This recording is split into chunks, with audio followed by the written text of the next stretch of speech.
Samahan niyo akong lutuin tong napakasarap na ulam. Tara! Ipan-fry ang patatas sa mainit na mantika. Igisa ang bawang at sibuyas ng ilang segundo. Ilagay ang manok. Lutuin ng ilang minuto hanggang mag-iba ang kulay. Budburan ng durog na paminta at haluin. Lagyan ng tuyo at haluin. Lagyan ng tomato sauce at tubig. Lagyan rin natin ng fruit cubes at dahon ng laurel. Haluin at takpan ang kawali.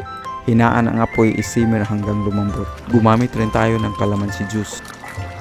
Ilagay ang hiniwang bell pepper at pan-fried patatas. Timplahan ng asukal at asin.